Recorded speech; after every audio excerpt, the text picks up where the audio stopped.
মেয়েটা কাঁদতে কাঁদতে বলছিল, তুমি তো বিয়ে করছো, আমি কিছু বলবো না, শুধু দরজাটা খোলো, একটু কথা বলবো। তার কণ্ঠে কোনো দাবি ছিল না, ছিল না কোনো জোর, শুধু একটা শেষ সুযোগ, শেষবারের মতো কিছু কথা বলার আকুতি। শুনলে মনে হবে সে ভালোবাসা চাইতে আসেনি, সে এসেছে বিদায় নিতে।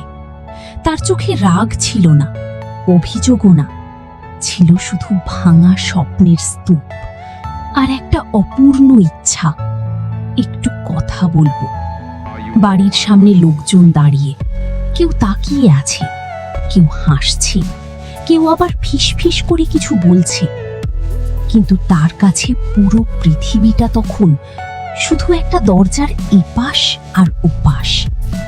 দরজার ওপাশে যে মানুষটা, তার জন্যই তো সে সবকিছু ছেড়ে দিয়েছিল, নিজের সম্মান, নিজের অবস্থান, নিজের আত্মসম্মান, সবকিছু ভুলে গিয়ে শুধু ভালোবেসেছিল।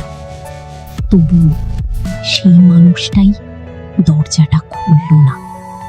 আমরা অনেক সময় বলি ভালোবাসা মানুষকে শক্ত করে, কিন্তু সত্যিটা হলো তীব্র ভালোবাসা মানুষকে সবচেয়ে বেশি অসহায় বানায়। যখন তুমি বুঝে যাও তোমার আর কোনো অধিকার নেই, তবুও মনটা মানে না, শেষবারের মতো একটু কথা বলার ইচ্ছাটা মরতে চায় না। সবচেয়ে কষ্টের ব্যাপারটা জানো, তুমি যার জন্য এভাবে ভেঙে পড়ো, সে তোমার কান্নার শব্দটাও শুনতে চায় না।